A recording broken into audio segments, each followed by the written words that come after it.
Sekarang, jika bumi sebesar koin 500 perak, Neptunus akan sebesar bola bisbol. Itu memang mengesankan, tapi masih belum seberapa dibandingkan dengan planet ke-9 raksasa yang mungkin sedang bersembunyi di luar sana. Sekarang, kisah penemuan planet 9 kita mungkin akhirnya telah mencapai akhir. Ternyata, masalahnya bukan pada di mana kita mencari, tapi bagaimana caranya. Dan para peneliti mungkin baru saja membuat penemuan terbesar di tata surya dalam beberapa dekade terakhir. Jadi gini, ide untuk menemukan planet di luar Neptunus sudah ada sejak bertahun-tahun lalu.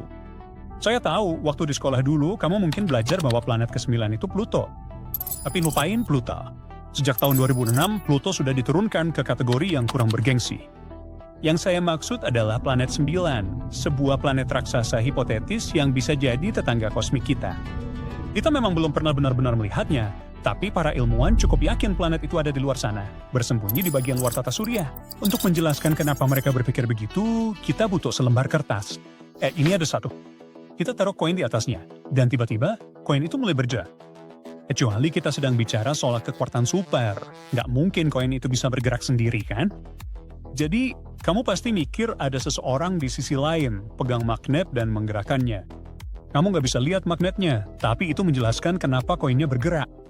Itu kurang lebih yang terjadi dengan planet 9. Kita nggak bisa melihatnya, kita juga belum bisa membuktikannya. Tapi keberadaannya bisa menjelaskan gerakan aneh yang kita lihat di luar angkasa sana. Misalnya, planet-planet di tata surya kita mengorbit pada bidang datar yang miring sekitar 6 derajat terhadap matahari. Tapi, kenapa 6 derajat? Ya, nggak ada yang benar-benar tahu pas nih. Beberapa ilmuwan berpikir orbit-orbit itu mungkin sedikit miring karena tarikan dari planet ke-9. Keberadaannya juga bisa menjelaskan jalur-jalur aneh benda-benda kecil di sabuk Kuiper yang jauh. Sebuah wilayah yang penuh dengan puing-puing es dan membentang jauh melampaui orbit Neptunus. Pada tahun 2016, para peneliti dari Caltech menerbitkan sebuah studi tentang planet 9. Mereka menyarankan bahwa masanya bisa sekitar 10 kali massa bumi dan mengikuti jalur yang sangat lonjong. Secara ilmiah, itu artinya butuh waktu sangat lama untuk menyelesaikan satu putaran mengelilingi matahari. Karena itu, planet ini akan berada di bagian luar tata surya. Maksud saya benar-benar sangat jauh. Planet ini akan mengorbit matahari sekitar 20-30 kali lebih jauh daripada planet terjauh kita, Neptunus. Menurut para ilmuwan, planet 9 akan membutuhkan waktu hingga 20.000 tahun bumi untuk menyelesaikan satu putaran penuh mengelilingi matahari. Karena letaknya sangat jauh di luar sana, hampir mustahil untuk melihatnya. Jadi, meskipun hipotesis ini terdengar keren, kita belum pernah menemukan bukti kuat bahwa planet 9 benar-benar ada. Tapi, mungkin kita sudah cukup dekat. Pada Mei 2025, sebuah tim di Universitas Nasional Tsinghua mungkin telah membuat salah satu penemuan tata surya paling menarik yang pernah ada. Oke, jadi ada hipotesis bahwa planet 9 belum ditemukan karena kita belum menggunakan metode yang tepat. Studi baru ini memunculkan pertanyaan yang menarik. Bagaimana jika planet 9 sebenarnya tampak lebih terang dalam cahaya inframerah daripada dalam cahaya tampak? Izinkan saya menjelaskan. Para ilmuwan telah mencoba menemukan planet 9 melalui cahaya pantulannya. Tapi inilah masalahnya. Meskipun panjang gelombangnya tak terlihat, sinar matahari harus menempuh perjalanan jauh ke planet 9, memantul dari permukaannya, dan kemudian kembali ke bumi. Jika sebuah planet seukuran Neptunus berada sekitar 10 kali lebih jauh daripada Neptunus, planet itu akan tampak sekitar 10.000 kali lebih redup. Tapi radiasi termal planet itu sendiri, maksud saya panasnya, hanya perlu menempuh perjalanan satu arah saja. Jadi dalam cahaya inframerah, planet 9 hanya akan tampak sekitar 100 kali lebih redup. Itulah sebabnya lebih masuk akal untuk mencarinya menggunakan teleskop inframerah berbasis luar angkasa. Dan itulah ide di balik studi ini. Tim mulai menggali arsip, mencari data survei langit inframerah lama. Dan mereka mengambil data itu dari dua sumber utama. Pertama, IRIS, satelit yang diluncurkan pada tahun 80-an yang memindai langit selama hampir 1 tahun. Lalu, satelit Jepang Akari, observatorium inframerah lain yang beroperasi antara tahun 2006 dan 2011. Jadi pada dasarnya, mereka membandingkan objek-objek yang muncul di database IRAS dan memperhatikan mana saja yang telah bergerak saat Akari melakukan pengamatannya. Dan dengan melakukan itu, para peneliti menemukan sesuatu yang luar biasa. Sebuah objek yang mungkin saja adalah planet ke-9 kita yang telah lama hilang. Karena kalau ada sesuatu yang bergerak, bisa jadi itu adalah planet yang mengorbit matahari kan? Dan ya, mereka memang menemukan beberapa objek langit yang menunjukkan pergerakan kecil. Tapi sebelum buru-buru mengambil kesimpulan, mereka harus menyingkirkan kemungkinan efek paralaks. Dan itu adalah hal yang sangat penting ketika kita berbicara tentang penemuan di tata surya. Untuk menjelaskannya, aku butuh kamu melakukan sesuatu. Coba angkat satu jari di depan wajahmu. Tutup satu mata, lalu ganti ke mata yang satunya. Jarimu terlihat sedikit bergerakan. Itu karena kamu melihatnya dari sudut yang sedikit berbeda, dari satu bola mata ke bola mata yang lain. Hal yang sama juga terjadi saat kita melihat keluar angkasa dari bumi. Karena planet kita mengelilingi matahari, pandangan kita terhadap objek yang sangat jauh akan sedikit bergeser. Efek itu disebut paralaks. Maksudku, karena efek ini, planet 9 akan tampak bergerak melintasi langit saat bumi mengelilingi matahari. Pada hari tertentu, planet itu mungkin terlihat berada di satu titik. Tapi 6 bulan kemudian, ketika bumi berada di sisi berlawanan matahari, planet itu akan tampak bergeser.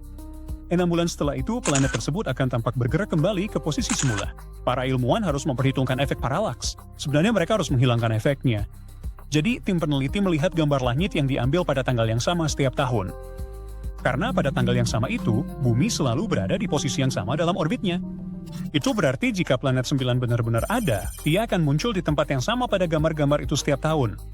Tidak ada gerakan palsu akibat paralaks, hanya posisi aslinya saja.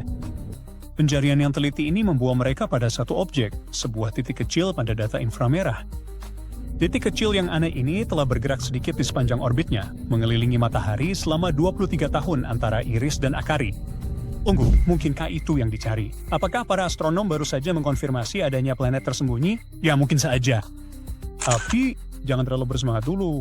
Data yang kita miliki tentang pergerakannya selama waktu itu belum cukup untuk mengetahui orbit penuhnya. Jadi untuk saat ini, kita masih belum bisa memastikan apakah objek misterius ini benar-benar planet 9. Namun, objek ini jelas merupakan kandidat yang kuat. Berdasarkan seberapa terang objek itu terlihat, tim memperkirakan bahwa objek ini bisa jadi cukup masif. Dan hal itu benar-benar mengejutkan. Soalnya, penelitian NASA sebelumnya telah menyingkirkan kemungkinan adanya planet seukuran Jupiter atau Saturnus yang bersembunyi di luar sana.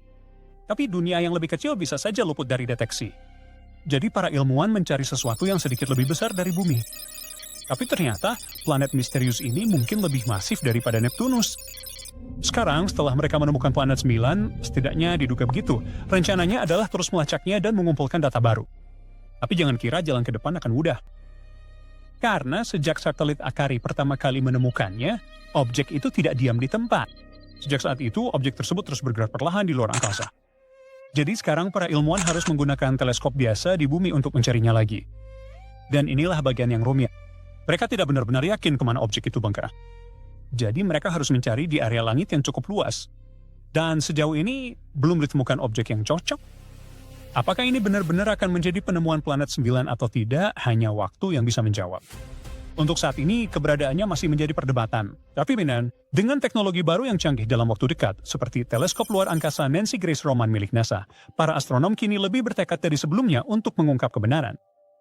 Dan jika planet 9 memang benar-benar ada di luar sana, bersembunyi di tepian dingin dan gelap tata surya kita, tempat persembunyiannya semakin sedikit. Selama ribuan tahun, orang-orang hanya mengenal planet Merkurius, Venus, Mars, Jupiter, dan Saturnus yang dapat dilihat menggunakan teleskop sederhana atau bahkan dengan mata telanjang jika kondisinya memungkinkan. Tapi pada akhir abad ke-18, seorang astronom terkenal bernama Sir William Herschel menemukan sebuah planet baru yang berwarna biru es. Awalnya mereka mengira itu adalah bintang, tapi kemudian menyadari itu sebuah planet. Sekarang kita mengenalnya sebagai Uranus, sebuah planet yang jaraknya lebih dari 19 kali lipat jarak bumi ke matahari. Saking jauhnya, Uranus butuh waktu 84 tahun untuk menyelesaikan satu kali putaran mengelilingi matahari. Selain itu, astronom ini juga menemukan banyak hal menarik lainnya di luar angkasa, seperti bintang ganda dan nebula. Pada pertengahan tahun 1800-an, para ilmuwan melihat ada sesuatu yang menarik Uranus dan menggeser orbitnya. Mereka mengira ada planet lain di luar sana dan menggunakan matematika untuk memprediksi lokasi planet itu. Akhirnya, pada tahun 1846, mereka menemukan Neptunus menggunakan teleskop. Planet ini terlalu redup untuk dilihat dengan mata telanjang karena jaraknya sangat jauh dari matahari. Sungguh menarik, entah berapa banyak planet lain yang mungkin ada di luar sana bersembunyi di kegelapan tata surya kita. Pada pertengahan tahun 1800-an, para astronom melihat ada sesuatu yang tidak biasa di langit. Sebuah planet kecil berbatu bernama Merkurius berperilaku aneh. Planet ini tidak mengikuti orbit yang seharusnya. Salah satu astronom tersebut adalah seorang ilmuwan Prancis yang cerdas, bernama Urbain Le Verrier. Dia mengemukakan teori bahwa mungkin ada planet lain di tata surya kita yang belum ditemukan. Planet ini berada di antara Merkurius dan Matahari. Planet hipotetis ini, yang ia beri nama Vulkan dari nama dewa api Romawi, memiliki permukaan yang sangat panas, dan ini bisa berpotensi menjelaskan perilaku aneh Merkurius. Dia memang tidak sepenuhnya yakin Vulkan adalah satu-satunya objek yang mengganggu orbit Merkurius. Tapi, karena antusias dengan kemungkinan ditemukannya planet baru, para astronom di seluruh dunia pun menyukai ide keberadaan Vulkan. Untuk sebuah planet yang belum ditemukan, banyak orang bertekad untuk mengembangkan ide dan mencari informasi tentangnya. Sebagian ilmuwan mengira tidak mungkin mereka melewatkan planet lain sebesar Merkurius. Rasanya sulit untuk tidak melihatnya. Tapi, ada kemungkinan planet yang lebih kecil berada di dalam orbit Merkurius yang jaraknya sangat dekat dengan Matahari, sehingga tidak ada yang bisa melihatnya. Salah satu teori mengatakan jaraknya sekitar 21 juta kilometer dari Matahari.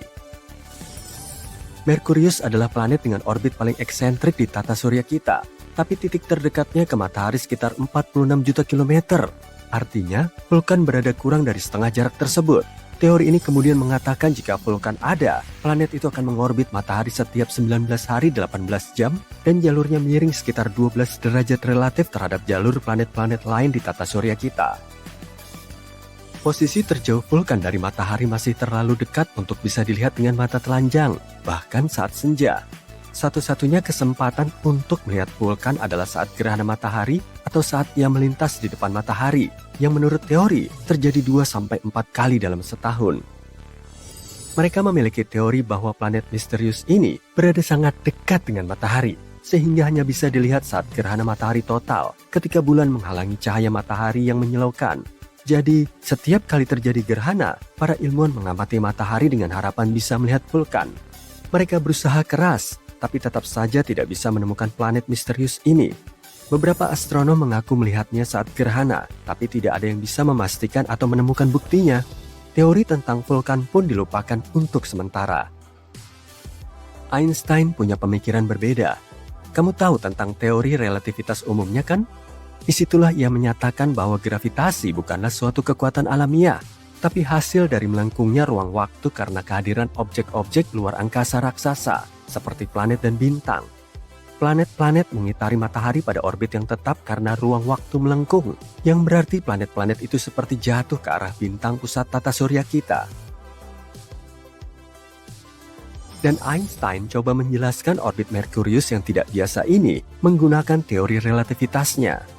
Tidak seperti planet-planet lain di tata surya kita, orbit Merkurius tidak melingkar. Orbit Merkurius tampak sedikit bergelombang, seolah-olah ada kekuatan tak terlihat yang menariknya. Einstein mengatakan hal ini mungkin terjadi karena gravitasi matahari yang sangat besar membuat struktur ruang waktu di sekelilingnya melengkung. Menurutnya, ada kemungkinan ini sedikit mengubah orbit Merkurius. Butuh waktu cukup lama bagi komunitas ilmiah untuk menguji teori ini. Dan pada akhirnya, teori ini nampaknya merupakan penjelasan yang paling masuk akal. Meskipun teori Einstein memberi penjelasan yang lebih elegan terkait orbit Merkurius yang aneh, sebagian ilmuwan masih menaruh harapan pada Vulkan. Sangat sulit untuk melepas ide keberadaan Vulkan, karena Merkurius juga planet yang sangat sulit dilihat dari bumi. Tapi kemudian, semakin banyak ilmuwan yang mulai menerima teori Einstein melebihi imajinasi mereka. Dan mereka pun mengamati gerhana matahari total, khususnya untuk menguji teori relativitas Einstein, bukan karena Vulkan. Vulkan bukan satu-satunya planet hipotetis yang banyak dibicarakan. Di era yang lebih modern, beberapa percaya kemungkinan adanya planet misterius yang bersembunyi di bagian luar tata surya kita. Tapi yang satu ini lebih mungkin. Memang belum ada yang melihatnya secara langsung. Tapi simulasi komputer menunjukkan bahwa planet 9 atau planet X ini mungkin ada di suatu tempat lebih jauh dari Neptunus. Neptunus dan planet X bisa jadi berukuran sama. Planet X mungkin 10 kali lebih masif daripada bumi dan mengitari matahari dalam orbit lonjong yang jaraknya sekitar 20 kali lebih jauh dari matahari daripada Neptunus. 1 tahun di sana bisa berlangsung antara 10.000 hingga 20.000 tahun bumi. Sebagai perbandingan, 1 tahun di Neptunus berlangsung selama 165 tahun bumi. Objek sebesar ini yang bergerak di luar Neptunus bisa menjelaskan orbit yang tidak biasa dari objek-objek kecil di sabuk Kuiper. Sabuk Kuiper adalah area di tata surya kita yang berada di luar Neptunus dan orbitnya. Dan kemungkinan besar, Ada banyak asteroid, komet, serta benda-benda kecil lainnya di sana yang sebagian besar tersusun dari es. Ada planet hipotetis lain yang bernama Nibiru. Masih ingat rumor soal kiamat pada tahun 2012? Salah satu skenario yang populer adalah Nibiru akan menabrak planet tempat tinggal kita di akhir tahun itu. Tentu saja itu tidak terjadi. Kita masih baik-baik saja, tapi ide soal Nibiru tampak menarik. Ceritanya dimulai pada tahun 1970-an, ketika seorang pria bernama Zecharia Sitchin menyebut Nibiru dalam bukunya The 12th Planet dan menyatakan planet ini mengelilingi matahari setiap 3.600 tahun. Tapi, sebuah planet dengan orbit eksentrik seperti itu mustahil tidak mengganggu planet-planet lain di tata surya kita dengan gravitasinya. Dan jika Nibiru benar-benar mendekati bumi pada tahun 2012, kita seharusnya bisa melihatnya dengan mata telanjang. Beberapa perhitungan sederhana menunjukkan Nibiru seharusnya hampir seterang Mars pada saat paling redup dan lebih terang dari bintang yang paling redup yang bisa dilihat dari perkotaan. Ya, mungkin kita akan lebih beruntung dalam 3.500 tahun ke depan. Pada tahun 2011, sebuah komet yang dinamai Elenin muncul dan banyak orang mengira itu adalah Nibiru. Tapi, ketika melihat komet dan planet melalui teleskop, wujudnya akan berbeda. Komet memiliki koma, yaitu atmosfer gas, serta memiliki ekor, sesuatu yang tidak dimiliki planet. Selain itu, komet ini tidak menabrak bumi. Komet ini berada terlalu dekat dengan matahari dan hancur berkeping-keping. Sisa-sisa komet ini akan terus bergerak menuju bagian luar tata surya selama 12.000 tahun ke depan. Kita mungkin semakin dekat untuk menemukan planet es yang masih di luar orbit Neptunus. Maaf, Pluto bukan kamu. Baru-baru ini, pemetaan alam semesta yang menggunakan data dari teleskop di Hawaii berhasil mengeliminasi sekitar 78% lokasi yang mungkin untuk si planet yang misterius ini. Beberapa orang menyebutnya planet 9, sementara yang lain lebih memilih planet X. Apapun namanya, planet ini telah menimbulkan kontroversi sejak keberadaannya pertama kali diusulkan. Dan itu terutama karena tidak ada penelitian yang bisa menjawab pertanyaan besar, apakah planet ini benar-benar ada? Jika ditemukan, planet 9 akan menjadi planet terbesar kelima di tata surya dengan masa 10 kali masa bumi. Planet ini juga diduga berbentuk gas seperti Uranus. Studi awal tentang planet 9 yang dilakukan pada tahun 2016 menunjukkan bahwa planet baru yang sangat besar ini mengorbit matahari 20 kali lebih jauh daripada Neptunus yang berada pada jarak 4,5 miliar kilometer. Akibatnya, planet 9 akan membutuhkan waktu antara 10.000 hingga 20.000 tahun untuk menyelesaikan satu kali orbit mengelilingi matahari. Jika dikonfirmasi, planet yang belum ditemukan ini akan mendominasi wilayah yang lebih besar daripada planet lain yang sudah diketahui di lingkungan kosmik kita. Ini semua adalah hipotesis yang menarik, tapi tanpa satupun bukti atau observasi yang mendukungnya. Sebelum menganggapnya sebagai tebakan liar, penting untuk dicatat bahwa para peneliti ini mengandalkan pemodelan matematika yang rumit dan simulasi komputer untuk berspekulasi tentang karakteristik planet ini, karena itulah yang mereka lakukan. Kehadiran hipotetis planet ini akan menjelaskan berbagai fitur misterius yang berada di luar Neptunus. Secara khusus, kita berbicara tentang sabuk Kuiper, sebuah area berbentuk donat yang sangat besar dan penuh dengan puing-puing es yang tersisa dari pembentukan tata surya, termasuk komet dan planet kerdil seperti Pluto. Yang terjadi adalah keenam objek terjauh di sabuk Kuiper punya orbit elips yang semuanya berorientasi pada arah yang sama di dalam ruang angkasa dan miring sekitar 30 derajat ke bawah relatif terhadap bidang orbit ke-8 planet yang telah diketahui. Yang aneh adalah, meskipun kecepatan orbitnya berbeda di sekeliling tata surya, objek-objek itu tetap mempertahankan kesejajaran ini. Kemungkinan kesejajaran seperti itu terjadi secara acak sangatlah kecil, sekitar 0,007%. Jadi inilah planet 9, sebuah benda langit masif hipotetis yang menawarkan penjelasan masuk akal untuk fenomena aneh ini, yang berpotensi memberikan pengaruh gravitasi untuk membentuk orbit-orbit ini. Teori awal tidak bertahan lama menghadapi tuduhan bias pengamatan dan kesalahan perhitungan. Kemudian pada tahun 2017, sebuah penelitian lain muncul, memicu kembali gagasan bahwa mungkin planet 9 ada di luar sana. Kali ini, para astronom Spanyol mencoba pendekatan baru dengan fokus mengamati objek trans Neptunus yang ekstrim. Benda-benda langit ini mengorbit matahari dalam lintasan elips yang sangat panjang dengan jarak rata-rata lebih dari 22 miliar kilometer. Hasil penelitian menunjukkan kalau jarak antara titik-titik objek-objek tersebut dengan matahari bisa memberi petunjuk lokasi planet 9. Titik-titik tersebut merupakan titik-titik di mana orbit benda langit bersinggungan dengan bidang tata surya. Ketika mencapai titik-titik ini, objek-objek ini akan berinteraksi dengan benda-benda lain di tata surya yang berpotensi menyebabkan perubahan signifikan pada orbitnya atau bahkan tabrakan. Jadi jika lintasan benda-benda Trans-Neptunus yang ekstrim ini tetap stabil, semuanya baik-baik saja. Tapi jika tidak, itu pertanda ada sesuatu yang lain. Sesuatu yang besar yang mengacaukan lintasannya. Dan itulah yang ditemukan dalam penelitian ini. Ada sesuatu yang tidak terlihat di luar sana yang membuat objek-objek ini keluar dari jalurnya. Dan sesuatu itu bisa jadi sebuah planet yang berada pada jarak antara 300 sampai 400 kali lebih jauh dari matahari daripada bumi. Sampai saat ini, studi tentang objek Trans-Neptunus yang ekstrim ini merupakan bukti terkuat yang kita miliki untuk keberadaan planet 9. Dan jika kamu masih belum yakin dengan teori ini, ketahuilah bahwa gerakan aneh seperti ini telah mengarah pada penemuan planet sebelumnya. Neptunus misalnya, ditemukan karena gerakan Uranus tidak sesuai dengan prediksi gravitasi Newton. Tapi pembelokan orbitnya bisa dijelaskan jika hal itu disebabkan oleh tarikan planet yang belum ditemukan. Dan begitulah kita menemukan Neptunus. Pada tahun 2021, ada banyak hal menarik tentang planet 9 lagi. Setelah mengoreksi beberapa dugaan lama, penelitian sekarang mengarah pada gagasan bahwa dunia misterius ini mengikuti putaran epik mengelilingi matahari setiap 7.000 tahun. Ini merupakan berita besar, karena artinya planet ini mungkin lebih dekat dari yang kita duga sebelumnya, sehingga memudahkan teleskop-teleskop kita untuk menemukannya. Makalah ini juga menunjukkan bahwa ada kemungkinan 99% bahwa orbit yang aneh dari objek-objek jauh ini disebabkan oleh planet yang tidak terlihat ini, bukan hanya kebetulan kosmik. Sekarang kemungkinan seluruh situasi ini hanya kebetulan adalah 1:250%, yang jauh lebih baik daripada 1:10.000 pada tahun 2016. Semua angka optimis ini telah membawa kita ke tempat kita saat ini, menjaga harapan kita dan mengupayakan peralatan yang lebih baik untuk melanjutkan misi menemukan planet 9.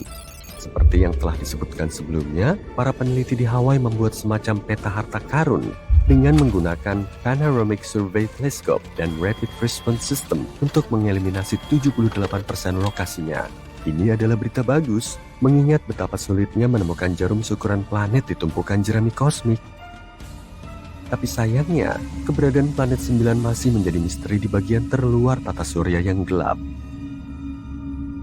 Para penggemar masih yakin akan keberadaannya dan percaya bahwa hanya tinggal menunggu waktu saja sebelum kita merayakan penemuan sepupu kosmik bumi yang baru. Mereka menaruh harapan pada Observatorium Vera C. Rubin yang saat ini sedang dibangun di Chili dan dijadwalkan mulai beroperasi pada akhir tahun 2025. Selama 10 tahun, observatorium ini akan memindai seluruh langit belahan bumi selatan setiap beberapa malam dengan teleskop 8 meter yang bergerak cepat dan dilengkapi dengan kamera digital terbesar di dunia. Gagasannya adalah untuk membuat daftar katalog segala sesuatu di tata surya, menjangkau hingga ke Neptunus dan melacak pergerakan jutaan objek langit, termasuk sampah antariksa, asteroid, komet, dan bintang. Jika planet 9 memang ada di luar sana, teleskop generasi berikutnya ini bisa jadi akan menemukannya. Keberadaan planet misterius ini masih jauh dari diterima secara universal di komunitas ilmiah. Hal ini dikarenakan planet 9 bukanlah satu-satunya penjelasan untuk fenomena aneh yang terjadi di luar Neptunus. Salah satu teori menyatakan bahwa sekelompok objek jauh seperti planet Katai, komet, dan bulan mungkin secara kolektif mempengaruhi orbit objek-objek Trans-Neptunus yang ekstrim. Sebagian lagi percaya kalau lubang hitam ada di balik semua ini. Massa yang termampatkan ini merupakan salah satu objek terpadat di alam semesta yang berpotensi mampu mempengaruhi orbit massa lainnya, seperti yang diyakini pada si hantu alias planet 9. Perspektif lain yang lebih berani menunjukkan bahwa pemahaman kita saat ini tentang hukum gravitasi memiliki kekurangan, tidak lengkap sebenarnya. Teori yang dikenal sebagai Modified Newtonian Dynamics ini menyatakan bahwa objek-objek es yang jauh itu menunjukkan perilaku aneh bukan karena gangguan dari planet lain, melainkan karena medan gravitasi Bima Sakti yang sangat besar yang mempengaruhinya. Namun, para pendukung teori ini pun mengakui bahwa masih terlalu dini untuk menarik kesimpulan yang pasti dan masih diperlukan penelitian yang lebih luas. Sementara kita terus mencari planet 9, beberapa astronom telah melangkah lebih jauh dengan menduga keberadaan planet 10. Planet ini memiliki massa dan ukuran seperti Mars atau Bumi dan terletak di tepi sabuk Kuiper. Masalahnya jika si terduga planet 10 ini memang sekecil yang diyakini para ilmuwan, ia mungkin tidak memiliki gravitasi yang cukup untuk membersihkan orbitnya dari puing-puing. Dan hal ini mirip dengan apa yang terjadi pada Pluto, yang menjadi salah satu alasan kenapa Pluto mengalami masalah pada tahun 2000-an. Jadi ya... Saat ini ada 4 planet kecil mirip Bumi yang sedang mengitari salah satu sistem bintang terdekat dengan kita. Kita bicara yang terdekat kedua. Planet-planet berbatu kecil ini masing-masing bermassa 20-30% massa Bumi. Jadi, bukan Bumi 2.0, tapi masih cukup padat. Akankah salah satu dari mereka menjadi rumah baru kita suatu hari nanti? Ya, bisa jadi manusia di masa depan mungkin akan mengunjunginya suatu hari nanti. Bukan tahun depan, tapi kita bisa saja mengirim misi ke sana. Tapi jangan berharap ada tetangga dari luar angkasa. Planet-planet itu mungkin bukan rumah bagi kehidupan. Setidaknya tidak ada kehidupan yang bisa kita kenali. Mari kita lihat planet tersebut. Planet-planet itu dinamai Barnard B, C, D, dan E. Kreatif sekali ya.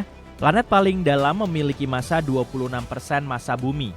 Yang kedua sedikit lebih besar, massanya 30% massa Bumi. Yang ketiga memiliki massa 4% lebih besar dari sebelumnya. Dan terluar, bukan yang terbesar, planet ini masih bayi dengan massa 19% massa Bumi. Semua planet itu kemungkinan besar berbatu, seperti planet tata surya kita. Planet-planet ini mengitari bintangnya sangat dekat, karena itu mereka hanya butuh beberapa hari, kurang dari seminggu, untuk mengelilingi bintangnya 1 kali putaran penuh. Bagaimana dengan bintang yang dikelilingi planet-planet ini? Bintang itu bernama bintang Barnard. Para astronom menduga setidaknya ada 1 planet yang mengorbit bintang ini. Pertama, bintang ini sangat dekat dalam ukuran kosmik tentu saja. Hanya trio Alpha Centauri yang lebih dekat dengan kita. Bintang Barnard hanya berjarak kurang dari 6 tahun cahaya, yang pada dasarnya berada di sebelah kita. Tapi bintang ini tidak seperti matahari. Bintang Barnard merupakan bintang katai merah, jenis bintang paling umum ditemukan. Massa bintang ini hanya 1/6 massa matahari. Tapi katai merah merupakan tambang emas untuk mempelajari planet-planet di luar tata surya. Dengan mempelajari bintang Barnard, para ilmuwan bisa mengetahui seperti apa planet-planet di sekeliling bintang tunggal, seperti matahari atau bintang katai merah ini, dan lingkungan seperti apa yang mungkin dimiliki planet katai merah. Dan yang paling penting, kita bisa menemukan jawaban untuk pertanyaan, mungkinkah salah satu dari tempat-tempat ini mendukung kehidupan? Selama ini para ilmuwan menduga ada planet gas raksasa mirip Jupiter yang berada di dekat bintang Barnard. Semua itu karena bintang tersebut mengalami sedikit goyangan.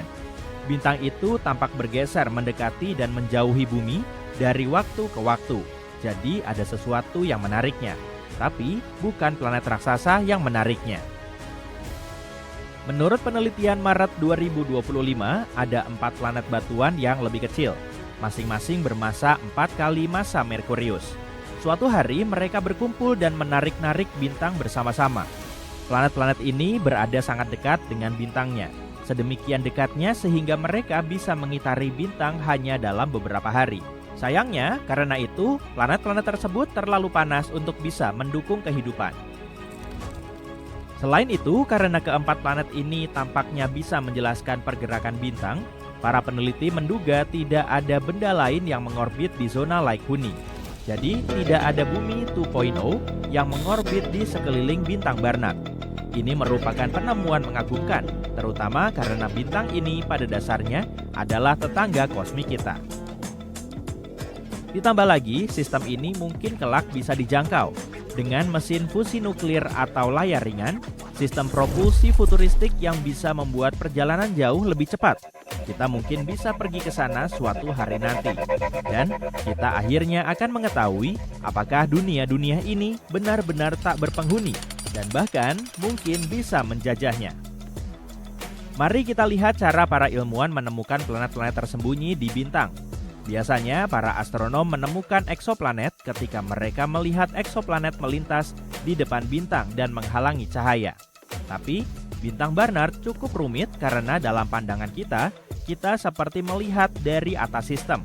Jadi planet-planetnya tidak menghalangi cahaya seperti biasanya. Karena itulah mereka menyebutnya paus putih besar pemburu planet. Untuk menyiasatinya, para peneliti menggunakan instrumen super sensitif bernama Maroon X yang dipasang pada teleskop Gemini North di gunung berapi Mauna Kea, Hawaii. Selama 112 malam yang tersebar dalam 3 tahun, teleskop ini menangkap perubahan kecil dalam pergerakan bintang. Pergeseran ini memungkinkan para ilmuwan untuk mengetahui berapa banyak planet yang menarik bintang dan juga memperkirakan ukurannya. Awalnya, mereka menemukan 3 planet, tapi kemudian mereka menggunakan alat lain yang dinamai espresso dan terletak di teleskop sangat besar di Chili. Dan setelah menggunakan espresso ini, mereka menemukan planet keempat. Dengan menggabungkan data dari kedua instrumen tersebut, mereka bisa mengatakan dengan lebih percaya diri bahwa temuan mereka itu solid, bukan hanya gangguan acak pada data. Meskipun katai merah seperti bintang Barnard merupakan tipe bintang paling umum, sebagian besar bintang terlalu jauh untuk bisa dilihat dengan mudah. Temuan baru ini menunjukkan planet batuan kecil bisa jadi merupakan hal yang umum ditemukan di sekeliling bintang-bintang seperti ini. Dan itu sangat penting untuk penemuan di masa depan. Menemukan eksoplanet baru memang keren, tapi mungkin akan lebih menarik kalau kita bisa mempelajari proses kelahiran dan evolusinya. Sebuah penelitian terbaru berhasil mencatat penemuan yang manis. Planet-planet yang baru lahir ternyata lebih mirip Smarties, permen populer dari Inggris, daripada bola. Selama ini, kita selalu menduga bayi planet dilahirkan dalam bentuk bola, tapi bisa jadi planet-planet itu berbentuk bola lonjong. Tim ilmuwan dari University of Central Lancashire di Inggris menggunakan simulasi komputer untuk membuat model pembentukan planet di piringan gas padat yang mengelilingi bintang muda. Setelah itu, mereka membandingkan model tersebut dengan pengamatan yang sebenarnya dan menemukan planet-planet muda itu memiliki bentuk yang tidak biasa. Masalahnya, meskipun sudah hampir 6.000 eksoplanet yang ditemukan, para astronom masih belum memiliki pemahaman yang jelas mengenai urutan kejadian yang menandai kelahiran dan evolusi awal eksoplanet. Tapi, penelitian baru ini mungkin bisa menjelaskan proses tersebut. Jadi, para astronom meneliti mekanisme pembentukan planet gas raksasa seperti Jupiter dan sampai pada kesimpulan bahwa planet-planet terbentuk dari pusatnya. Setelah itu, para peneliti memusatkan perhatian pada bentuk awal planet-planet tersebut. Peneliti juga tertarik pada bagaimana mereka bisa mendorong pertumbuhan benih planet ini. Bagaimana mereka bisa menjadi planet yang begitu masif, bahkan ada yang lebih besar dari planet raksasa di tata surya. Menurut teori standar pembentukan planet, pertumbuhan tersebut terjadi secara bertahap dan mulus. Pertama, partikel-partikel debu mulai saling menempel, berubah menjadi objek yang lebih besar dan lebih besar lagi. Proses ini berlangsung dalam waktu yang sangat lama dan dikenal sebagai pertambahan inti. Inilah model pembentukan planet yang disukai para ilmuwan. Ada teori lain yang menyatakan bahwa kelahiran planet bisa terjadi dalam waktu yang lebih singkat. Teori ini melibatkan piringan protoplanet, piringan gas yang menyusun 99% massa planet dan debu, sekitar 1%. Piringan ini mengitari bintang yang baru terbentuk dan secara hipotesis, planet-planet bisa terbentuk dari awan ini. Piringan protoplanet kemungkinan besar merupakan produk sampingan yang umum dalam pembentukan bintang. Massa piringan tersebut bisa berkisar antara 0,001 hingga 0,3 massa matahari. Di dalam piringan seperti itu, materi perlahan-lahan bergerak ke dalam, dan partikel-partikel debu tumbuh semakin besar hingga seukuran kerikil. Setelah 2-3 juta tahun, piringan protoplanet raksasa yang berputar akan pecah menjadi beberapa bagian. dan begitulah bayi planet dilahirkan. Teori ini dikenal sebagai model ketidakstabilan piringan. Adapun model yang dibangun oleh tim tampaknya mendukung teori kedua yang kurang disukai, yaitu pembentukan planet yang cepat melalui ketidakstabilan piringan. Teori ini menjelaskan bagaimana planet-planet besar terbentuk dengan cepat pada jarak yang cukup jauh dari bintang induknya. Adapun bentuk aneh planet-planet yang baru terbentuk bisa disebabkan oleh materi yang jatuh ke planet-planet tersebut. Kemungkinan besar, materi tersebut jatuh ke kutub-kutub planet baru. Salah satu kesimpulan utama penelitian ini, lihatlah planet menakjubkan ini. Ia tampak seperti terbakar. Permukaannya pasti lebih panas daripada di tengah-tengah lembah maut. Tanahnya kering, dipenuhi retakan-retakan besar. Gak ada setetes pun air di wilayah panas ini.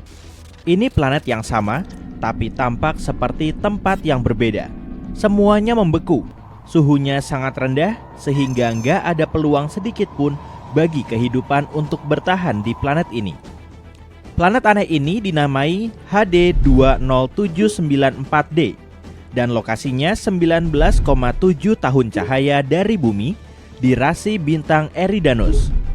Planet ini adalah bumi super, yang berarti planet ini lebih besar dari bumi, tapi lebih kecil dari planet es raksasa seperti Neptunus.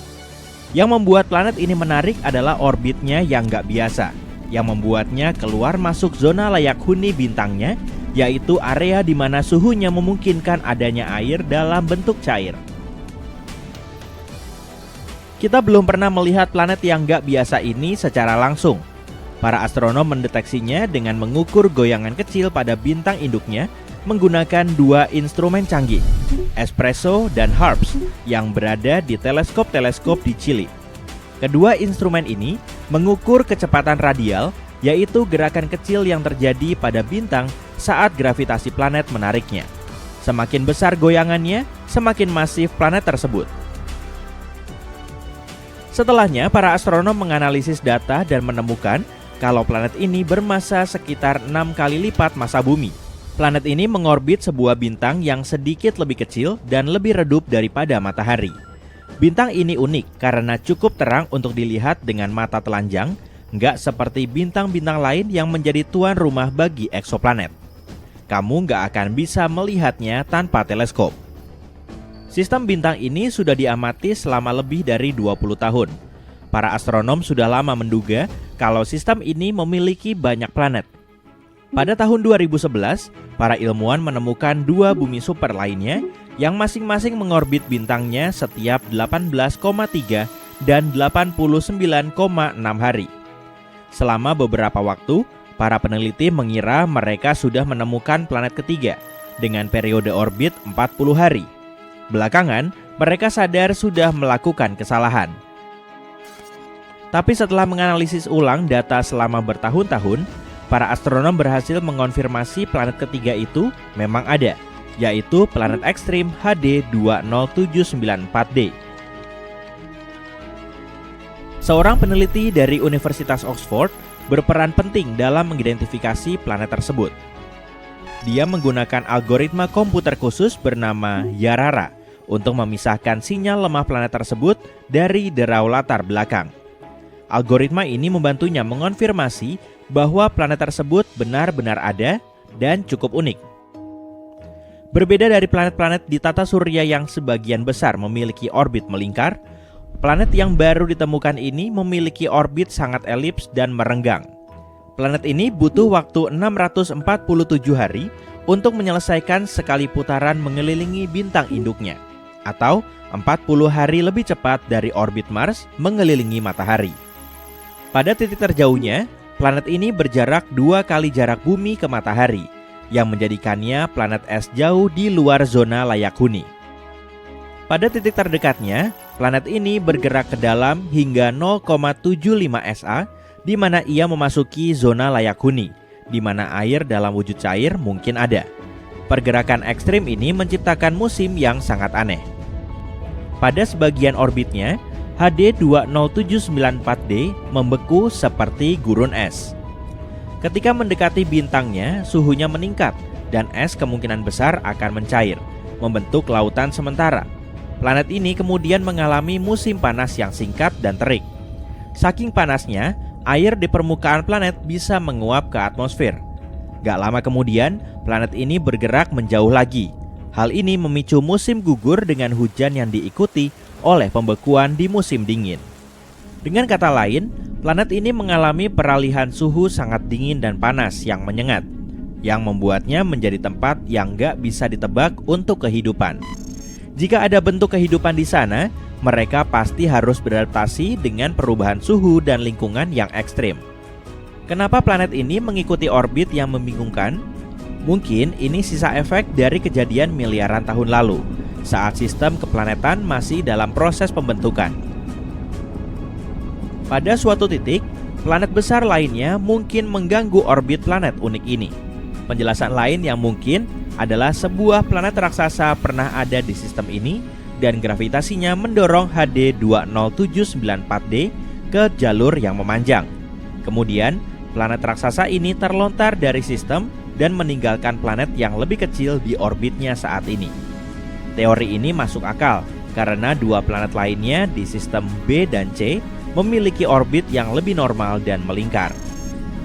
Penemuan planet ini sangat menarik karena menantang apa yang kita ketahui tentang planet layak huni. Sebagian besar planet di zona layak huni berada di sana secara permanen, tapi HD 20794D hanya melewatinya. Para ilmuwan ingin tahu apakah planet semacam itu masih bisa mendukung kehidupan meskipun hanya sebentar. Karena itu, teleskop-teleskop masa depan akan mempelajari atmosfer planet ini untuk mencari tanda-tanda adanya air, gas, atau bahkan kehidupan. Bumi super lainnya yang mungkin memiliki kondisi tepat untuk kehidupan mengorbit sebuah bintang yang jaraknya 137 tahun cahaya. Dalam ukuran antariksa, jarak ini tergolong dekat. 1 tahun cahaya adalah sekitar 9,6 triliun kilometer. Planet ini dinamai TOI 715b dan ukurannya 1,5 kali lebih besar dari Bumi. Gak seperti HD 20794D, planet ini secara permanen berada di zona layak huni. Beginilah penampakan planet ini menurut para astronom. TOI 715b mengorbit bintangnya dengan sangat cepat, menyelesaikan 1 kali orbit hanya dalam waktu 19 hari. Tapi meski dekat dengan bintang induknya, planet ini nggak terlalu panas karena bintang induknya merupakan katai merah. Ini jenis bintang yang lebih kecil dan dingin dari matahari. Artinya, TOI 715b mungkin memiliki suhu yang lebih dingin dibanding eksoplanet lain yang mengorbit bintang yang lebih panas. NASA menemukan planet ini menggunakan Transiting Exoplanet Survey Satellite. Teleskop luar angkasa ini menemukan planet dengan mengamati penurunan kecerahan bintang yang terjadi saat planet lain melintas di depannya. Karena katai merah lebih kecil dan lebih redup daripada matahari, planet yang melintas di depannya akan lebih mudah dideteksi. Para astronom berencana untuk mempelajari planet ini lebih jauh menggunakan teleskop antariksa James Webb. Teleskop canggih yang berada 1,6 juta kilometer dari bumi ini bisa menganalisis atmosfer planet-planet jauh. Jika TOI 715b memiliki atmosfer, maka JWST bisa membantu para ilmuwan untuk menemukan gas apa saja yang ada di sana dan apakah kondisi tersebut bisa mendukung air dalam bentuk cair atau bahkan kehidupan. Satu planet lagi yang menjanjikan untuk pencarian kehidupan di luar bumi adalah bumi super yang sangat padat di sistem K2360. Sebuah tim peneliti internasional dari Jepang dan Eropa telah menemukan sistem multiplanet luar biasa yang mengitari bintang serupa matahari yang jaraknya 750 tahun cahaya. Sistem ini memiliki 2 planet, yang salah satunya merupakan planet berbatu terpadat yang pernah ditemukan. K2360b adalah bumi super berbatu, berukuran 1,6 kali ukuran bumi, tapi masanya 7,7 kali lebih besar. Ini membuatnya sepadat timah. Planet ini mengorbit bintangnya dengan sangat cepat. menyelesaikan 1 kali orbit penuh hanya dalam waktu 21 jam. Planet ini merupakan planet berperiode ultra pendek terpadat yang diketahui dengan karakteristik yang terukur dengan baik. Sedangkan saudaranya adalah planet luar yang jauh lebih besar dengan massa setidaknya 15 kali massa bumi. Planet ini butuh waktu 9,8 hari untuk mengitari bintangnya. Sayangnya, karena planet ini nggak melintas di depan bintang induknya dari jarak pandang kita, para ilmuwan nggak bisa mengetahui ukuran pastinya. Planet yang luar biasa padat ini mungkin merupakan inti dari planet yang jauh lebih besar.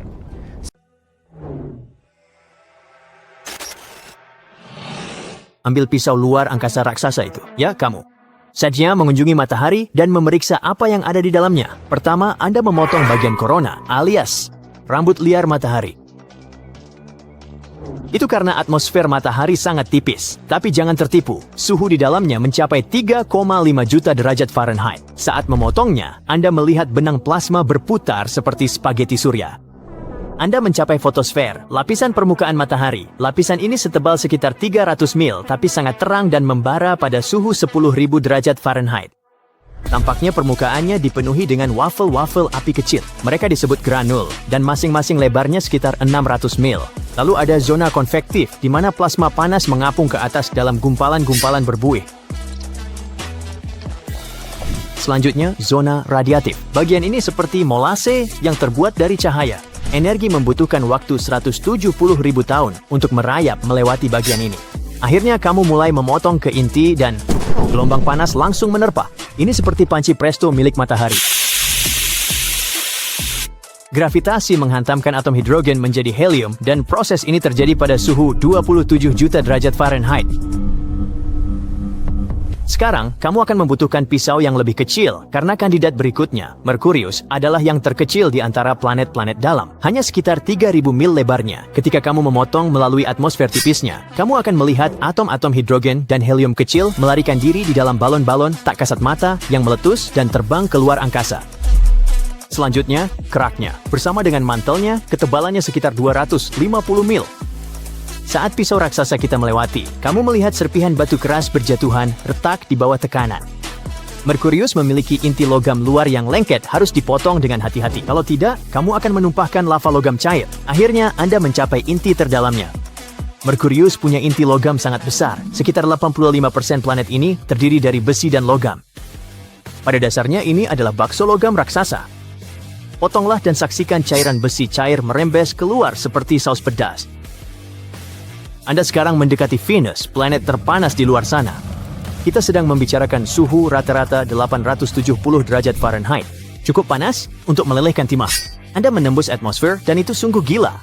Awan tebal asam sulfat berputar di mana-mana dan sebagian besar terdiri dari karbon dioksida, seperti rumah kaca buruk yang diberi steroid. Tekanannya di sana benar-benar gila, seperti berada 3.000 kaki di bawah air di bumi. Awan tebal berwarna kekuningan, mengepul di sekitar bilah, mendesis seperti hujan asam. Lalu ada keraknya, lapisan tipis yang sebagian besar terdiri dari basal, hanya setebal 6 hingga 18 mil. Ini seperti memotong kerak pizza yang keras dan renyah, tipis tapi kuat. Gali lebih dalam, dan Anda akan sampai di lapisan batuan cair yang tebalnya sekitar 1.800 mil. Anda bisa melihat magma berbatu itu bergoyang dan merembes. Akhirnya, Anda mencapai inti logamnya yang lebarnya sekitar 1.900 mil. Itu seperti memotong sepotong wilayah yang jaraknya hampir sama dari Chicago ke Los Angeles. Di dalamnya terdapat bola besi raksasa, semuanya cair dan berat. Baiklah, oke, saatnya memotong bumi. Sekarang Anda mungkin butuh gergaji mesin untuk menghadapi planet berbatu ini. Pertama, gergaji mesin Anda mulai menggigit keraknya. Keraknya tipis, hanya sekitar 1% dari volume bumi. Anda mendengar suara retakan tajam saat batuan rapuh itu patah dan hancur. Debu dan mineral-mineral kecil berhamburan, dan keraknya pecah menjadi potongan-potongan, seperti mematahkan kue kering yang keras. Selanjutnya, mata pisaunya menekan lebih dalam ke lapisan mantel. Batuan tebal dan kuat. Batuannya padat, tapi agak kenyal jika Anda menunggu cukup lama. Saat Anda mengiris, batu panas itu seolah-olah mengalir dan berbuih, meninggalkan jejak hangat di sepanjang mata pisaunya. Teruskan, dan Anda akan mencapai inti luar. Lautan besar logam cair. Tiba-tiba, pisaunya meluncur menembus cairan besi dan nikel yang kental dan bercahaya, seperti memotong lampu lava kosmik raksasa. Akhirnya, Anda menembus inti terdalamnya. Logam padat kali ini seperti kelereng baja bercahaya yang terkubur jauh di dalam. Mata pisau menggores permukaan besi nikel yang padat dengan gerinda yang kasar. Di sini sangat terang dan sangat panas, lebih panas daripada permukaan matahari, dan tekanannya akan menghancurkan bilah pisau sungguhan hingga pipih. Singkirkan gergaji mesin itu. Untuk planet selanjutnya, Anda memerlukan sesuatu yang ukurannya lebih sederhana. Anda sedang meluncur menuju Mars, planet berbatu terakhir dari gugusan planet bagian dalam. Pisau itu menembus kerak Mars. Benda ini tipis dan padat, terbuat dari batuan basal vulkanik. Saat mata pisau memotong, debu kemerahan tercipta. Seperti bedak kosmik, bubuk mengembang ke atas, melayang kemana-mana. Kerak bumi tidak terpecah menjadi lempengan seperti kerak bumi. Ini adalah cangkang besar yang kokoh. Selanjutnya, mantelnya. Bayangkan seperti pasta gigi yang kental, lembut, dan berbatu. Tidak benar-benar padat, tapi juga tidak lembek. Pisau itu meluncur melewatinya dengan sedikit hambatan, dan Anda melihat cairan silikat bercahaya merah oranye berputar di sekitar mata pisau. Mantel Mars lebih tipis daripada bumi, hanya sekitar 800 hingga 1.100 mil tebalnya. Jadi Anda tidak perlu menunggu lama untuk sampai ke bagian tengah yang menarik. Akhirnya, Anda mencapai inti, campuran logam besi, nikel, dan belerang. Inti Mars itu cair, tapi lebih dingin dan santai dibandingkan dengan inti bumi. Bagaimanapun juga, sangat mudah untuk memotongnya. Tidak perlu usaha sama sekali. Sekarang kita mendekati Jupiter, si raksasa terbesar di tata surya. Jupiter adalah planet gas raksasa. Pada dasarnya, balon raksasa diisi sesuatu aneh. Saat Anda memotongnya, Anda tidak langsung menemukan permukaan padat. Sebaliknya, semuanya adalah gas tebal yang berputar-putar. Sebagian besar hidrogen, sekitar 90%, dan helium. Rasanya pasti seperti memotong krim kocok super tebal yang tak pernah habis. Semakin dalam, gasnya menjadi sangat tertekan hingga berubah menjadi cairan kental. Pisau menembus lapisan badai yang berputar dan awan berwarna-warni yang berputar di sekitarnya. Teruskan, dan gas itu berubah menjadi hidrogen metalik. Pisau membelah cairan bercahaya yang teraliri listrik dan berderak di sekitar bilahnya, seperti sedang memotong jeli listrik. Akhirnya, di suatu tempat jauh di dalam, kamu akan mencapai inti yang mungkin berupa bola cairan panas membara atau batu raksasa yang lebih berat dari 14 bumi. Tidak ada yang benar-benar yakin. Tapi jika kamu bisa membelahnya, inti itu akan lebih panas dari 43.000 derajat Fahrenheit. Pisau biasa akan langsung meleleh atau hancur karena tekanan yang begitu besar. Akan sangat sulit untuk membelah planet berikutnya, bukan karena terlalu keras atau berbatu, tapi karena pada dasarnya tidak ada apa-apa yang bisa dipotong. Di lapisan luar Saturnus, pisau kamu menabrak gas tebal yang berputar-putar, sebagian besar hidrogen dan helium, tapi ada juga tambahan unik seperti metana, amonia, dan uap air. Saat kamu memotong, asap jingga yang keruh mengepul keluar. Itu semua adalah belerang yang memberi Saturnus tampilan uniknya. Atmosfer dan permukaannya menyatu menjadi satu. Tidak ada tanah keras di sini. Saat pisau menembus lebih dalam, gasnya semakin tertekan dan padat. Hidrogen mulai berubah menjadi cairan kental, dan pisau kamu meninggalkan jejak di lapisan lengket yang bercahaya ini. Terus turun ke bawah, dan tiba-tiba, gas cair itu berubah menjadi hidrogen metalik, berkilau dan elektrik, berdesis di sekitar pisau seperti lightsaber di film fiksi ilmiah. Jauh di dalam, kamu mungkin akan menemukan inti berbatu, tapi tidak ada jaminan. Bisa jadi itu bahkan berupa batu cair, bercahaya dan berputar di bawah semua lapisan gas itu. Selanjutnya, kita akan membelah planet es raksasa, Uranus. Atmosfernya mengandung cukup banyak metana untuk memberikan planet itu cahaya biru kehijauan yang keren. Saat pisaumu bergerak, kabut es tipis menyembur keluar. Rasanya seperti mengiris awan dingin yang berkabut. Selanjutnya, kamu membelah mantel es yang membentuk sekitar 80% dari planet ini. Tapi jangan bayangkan es loli beku. Ini adalah sup kental, panas, dan lengket yang terdiri dari air, amonia, dan es metana. Mata pisau menembus lautan lumpur yang kental ini dengan gelembung-gelembung kecil dan uap yang keluar saat Anda bergerak. Lalu bam! Blade menghantam inti batuan yang kecil dan padat, setengah lebih ringan dari bumi. Suhu inti prosesor ini lebih rendah daripada kebanyakan inti lainnya, sekitar 9.000 derajat Fahrenheit, yang masih tergolong sangat panas. Mata pisau menggores batuan padat dengan percikan api berterbangan seperti memotong logam di bengkel yang dingin. Neptunus juga sangat dingin, tapi sensasi memotongnya terasa berbeda. Saat dipotong, ia melepaskan awan metana beku yang melesat dengan kecepatan 1.200 mil per jam. Rasanya seperti membelah badai salju yang sangat dingin dan berangin kencang. Selanjutnya, Anda menerobos ke dalam mantel, sup kental yang mendidih berisi air cair, metana, dan amonia. Pisau menembus sup kental ini dengan gelembung-gelembung yang meletus dan uap yang mendesis. Suhu di sini berkisar antara 3.000 hingga 8.500 derajat Fahrenheit. Lebih dalam lagi, mata pisau mengenai inti padat Neptunus, yang sebagian besar terdiri dari besi, logam, dan silika. Mata pisau menggores pusat logam yang keras ini. Percikan api beterbangan seperti Anda sedang mengelas jantung planet. Sekarang, tulis di kolom komentar, planet mana yang paling memuaskan untuk dibelah.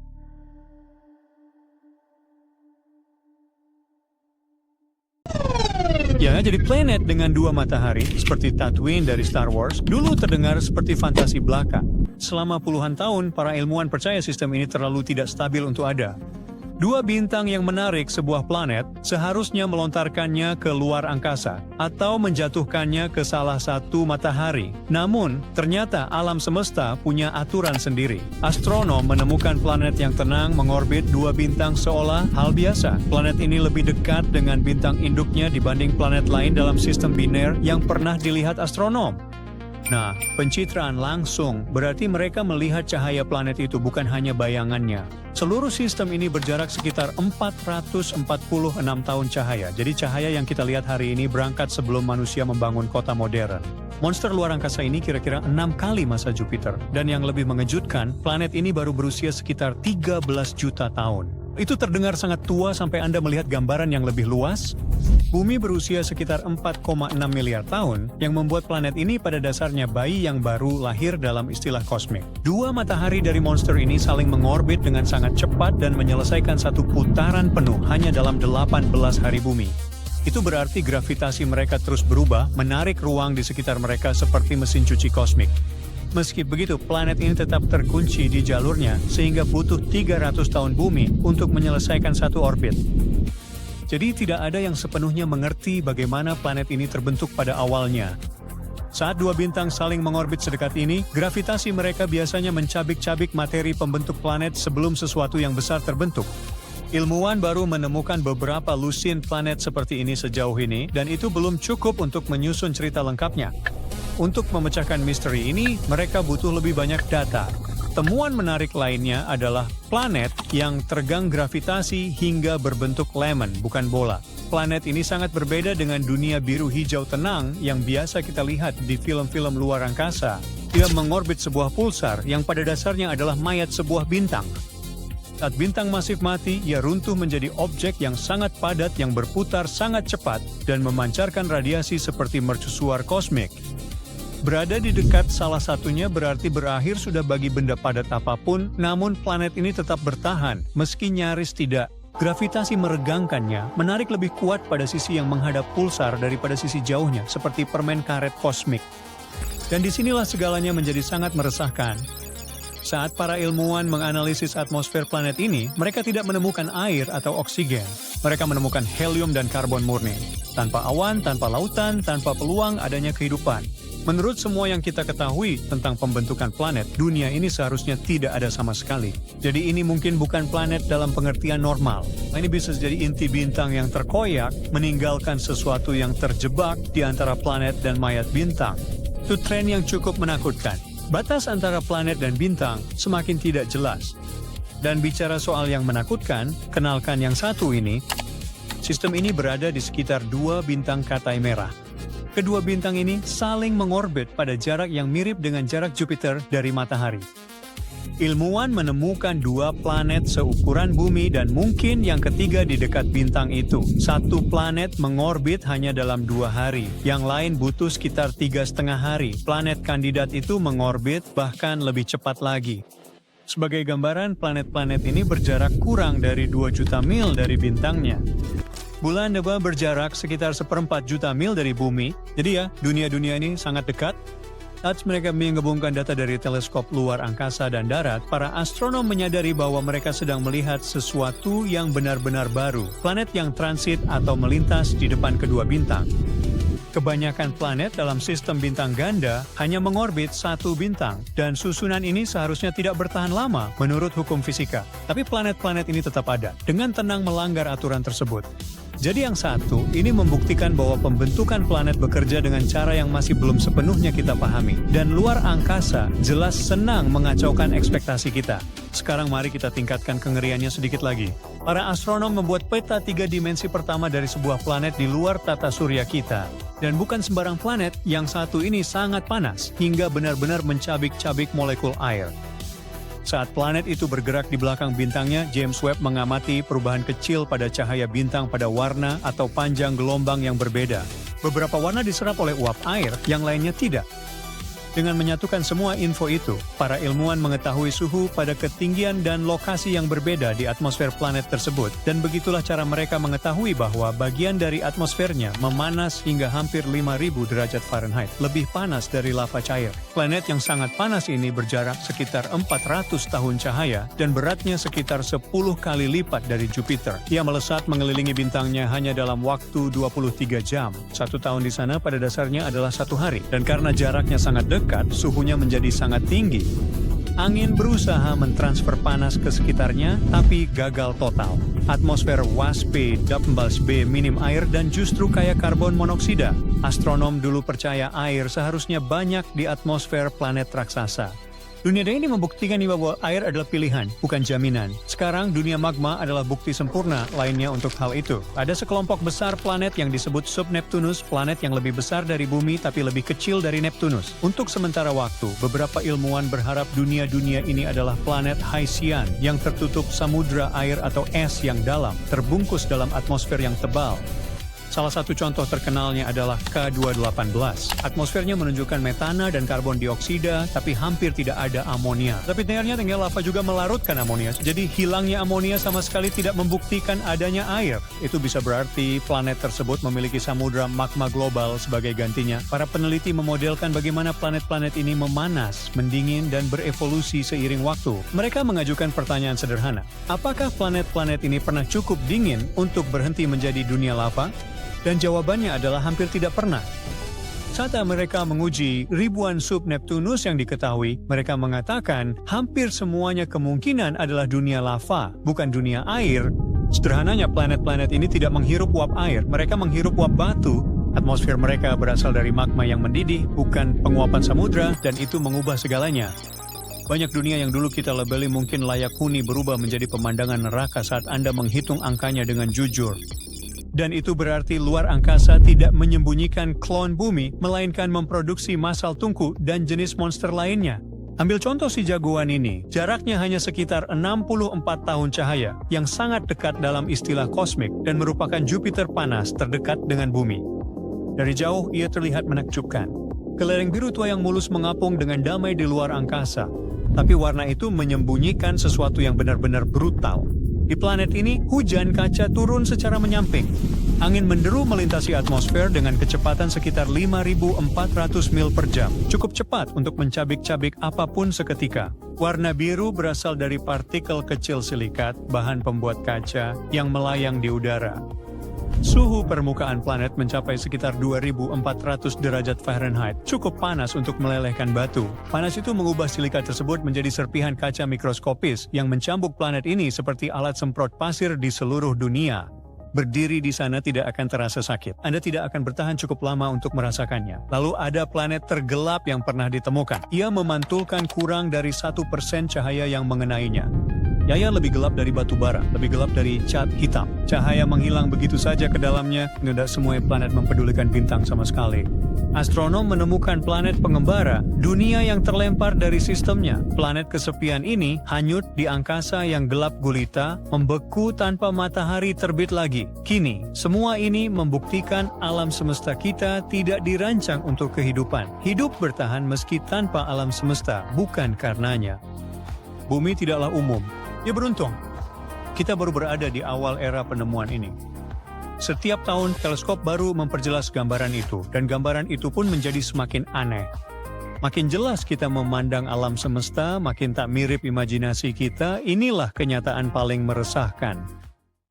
Bayangkan sebuah planet tanpa matahari. Pernah ia tidak diinginkan di sistem bintangnya dan terbuang ke ruang angkasa hampa. Mungkin tanpa sistem bintang sendiri. Lahir dalam sepi. Oh, saya sedang berbicara tentang planet yang nakal. Planet tersebut juga disebut pengembara, tak terikat dan tanpa surya. Kedengarannya cukup menyedihkan, bukan? Planet pengembara yang dimaksud tidak memiliki sinar matahari, malam yang tak berujung menguasai permukaannya, tanpa cahaya tak ada kehangatan, sehingga tidak ada kehidupan di dunia beku ini. Namun, bagian paling menakutkan adalah planet pengembara bisa aja mengusir bumi dari orbitnya. Padahal kita hidup di zona layak huni bintang kita. Itu berarti planet kita berada pada jarak dari matahari yang memungkinkan air tetap ada di permukaannya dalam bentuk cair. Tetapi penyusup antar bintang bisa saja merusaknya untuk kita. Jika sebuah planet pengembara masuk ke tata surya dan pendekatannya tak terhentikan, ia mungkin menabrak planet biru kita, mendorongnya keluar orbit ke wilayah ekstrem yang jauh dari matahari. Sekarang, mari bayangkan dampaknya jika planet seukuran Mars bertabrakan dengan kita. Besar kemungkinan orang akan bereaksi panik dan putus asa. Kita punya contoh buruk saat penyusup luar angkasa memusnahkan mayoritas kehidupan di permukaan planet. Kejadian serupa akan fatal. Dampak langsung dari tabrakan seperti itu akan sangat katastrofik. Ini memicu hilangnya banyak nyawa dan kehancuran luas di planet ini. Awalnya, orang fokus pada evakuasi dan pemulihan, namun segera jelas bahwa dunia tak terselamatkan. Iklim di seluruh planet mendingin. Selain itu, semakin jauh bumi dari matahari, semakin lemah tarikan gravitasi bintang tersebut. Akhirnya, bumi akan berada terlalu jauh dari sumber cahaya dan panasnya. Bumi akan berubah menjadi batu mati yang tertutup es tebal. Ya, itu terdengar cukup suram. Tapi bagaimana jika umat manusia telah meramalkan bencana ini dan mempersiapkannya sejak awal? Akan seperti apa kehidupan kita dan di mana kita akan tinggal setelah bencana kosmik itu? Jika pada saat tabrakan manusia telah berkoloni di Mars, kita mungkin masih sempat meninggalkan bumi dan berangkat menuju planet merah. Mungkinkah mengubah dunia jauh ini agar mampu mendukung kehidupan manusia? Itu pasti akan menjadi pencapaian luar biasa. Mars adalah tempat yang sangat berbahaya bagi kita. Jika tiba-tiba berpindah ke sana tanpa pelindung, gas dalam darahmu akan berubah jadi gelembung, dan ini sangat berbahaya. Ditambah kurang oksigen, paparan dingin, serta keracunan radiasi juga. Jika planet liar menghancurkan kehidupan di bumi, kita nggak akan punya pilihan lain. Kita harus menciptakan magnetosfer yang lebih kuat di planet merah untuk melindunginya dari radiasi ultraviolet matahari. Untuk alasan yang sama, Mars juga membutuhkan atmosfer yang lebih tebal. Saat ini, atmosfer Mars hampir seluruhnya terdiri dari karbon dioksida dengan sedikit sekali oksigen. Udara ini tidak cocok untuk manusia. Agar manusia bisa hidup nyaman di sana, Mars juga harus lebih hangat. Dan jika kita berhasil menghangatkan planet itu, kita juga bisa melepaskan karbon dioksida beku. Saat ini, ada cadangan besar gas ini di kutub dan area lain di planet merah. Hal ini akan membantu atmosfer menjadi lebih tebal, sehingga memungkinkan air untuk ada di permukaan planet. Selain itu, kita juga membutuhkan tempat untuk tinggal. NASA telah bereksperimen dengan habitat ringan yang dapat dipompa, tapi jelas itu bukan solusi jangka panjang. Pada saat yang sama, sangat mahal untuk mengirimkan bahan bangunan ke Mars, terutama jika kita sedang dikejar waktu, melarikan diri dari bumi kita yang malang dan sedang runtuh. Jadi, alih-alih mengirim elemen konstruksi yang sudah diprefabrikasi ke planet merah, kita bisa menumbuhkannya langsung di permukaannya. Kita bisa mewujudkan hal ini dengan bantuan jamur dan sianobakteri. Mereka dapat menghasilkan banyak biomineral seperti kalsium karbonat serta biopolimer. Mereka bisa merekatkan material berbatu Mars menjadi balok bangunan sesungguhnya. Dengan kata lain, batu bata Mars akan tumbuh sendiri. Dan kita hanya perlu merakitnya menjadi dinding, lantai, bahkan furnitur. Namun, koloni muda ini tak akan bertahan lebih dari 1 generasi tanpa pasokan tambahan dari bumi. Sayangnya, opsi ini tidak tersedia. Lalu, mungkin orang-orang akan pindah ke koloni yang terletak di banyak stasiun luar angkasa yang cukup jauh dari lokasi dampak. Dalam kasus ini, kita akan bisa menghindari kehancuran, tetapi habitat seperti itu harus cukup besar untuk mendukung pertanian dan fasilitas medis, pabrik pembangkit listrik, lembaga pendidikan, dan masih banyak lagi. Dan akan menjadi pekerjaan berat untuk menopang stasiun-stasiun seperti itu tanpa pasokan yang diperlukan. Tipikal kerusakan perawatan sederhana saja bisa berubah menjadi masalah yang tak terpecahkan. Tapi mari kita bayangkan bahwa keturunan kita memutuskan untuk mencari bumi beberapa ribu tahun kemudian dan berhasil. Seperti yang Anda ingat, posisi planet kita akan berubah. Berada lebih jauh dari matahari. Sekarang, semoga bumi telah mendapatkan kembali medan magnetnya setelah tumbukan, serta sedikit dari atmosfer aslinya.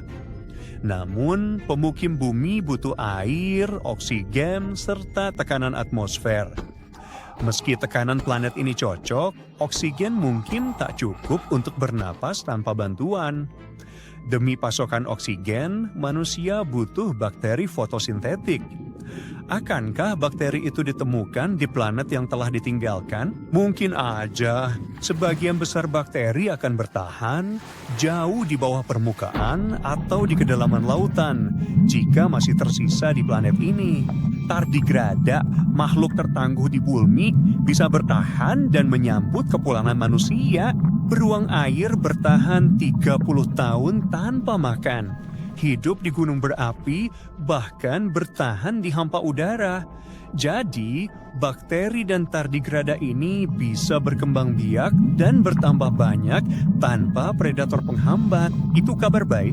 Tapi apa yang akan kita makan di planet yang baru dihuni ini? Tardigrada bukan sumber nutrisi utama bagi kita. Masih ada beberapa benih beku di planet ini, atau simpan di stasiun luar angkasa kita.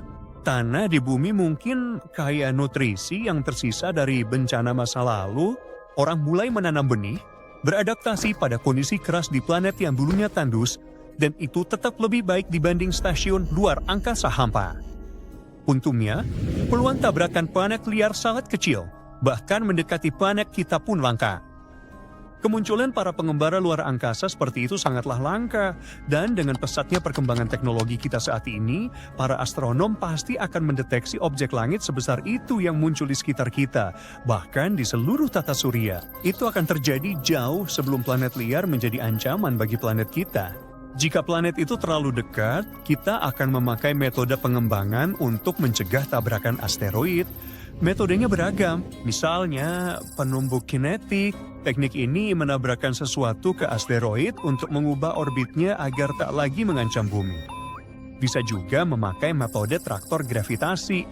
Ini terjadi ketika wahana robotik mendekati objek angkasa atau planet liar dan mendampinginya berbulan-bulan atau bertahun-tahun. Seiring waktu, gravitasi pesawat mulai mengubah lintasannya.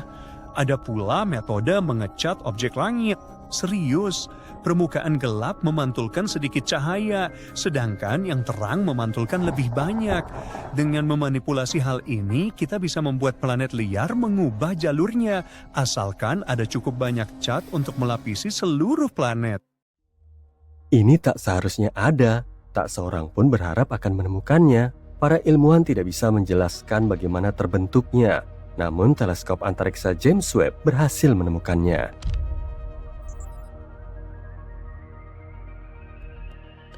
Keenam galaksi ini yang masanya sama besarnya dengan Bima Sakti, penuh dengan bintang-bintang merah yang sudah matang. Galaksi-galaksi tersebut berada sangat jauh dari kita sehingga tampak seperti titik-titik kemerahan kecil. Bahkan bagi teleskop yang sangat canggih ini, para astronom telah menganalisa cahaya yang datang dari galaksi-galaksi tersebut dan memperkirakan umurnya. Galaksi-galaksi itu muncul 500 hingga 700 juta tahun setelah Big Bang. Sejauh ini tidak ada yang mengejutkan. Galaksi-galaksi semuda itu sebenarnya tidak langka. Para ilmuwan menduga gugus bintang pertama mungkin saja terbentuk setelah alam semesta meninggalkan zaman kegelapan. Itu terjadi pada 400 juta tahun pertama keberadaan alam semesta. Saat itu hanya kabut tebal atom hidrogen yang memenuhi alam semesta. Yang sangat aneh dari galaksi-galaksi ini adalah ukurannya yang luar biasa besar dan usia bintang-bintang yang menghuninya.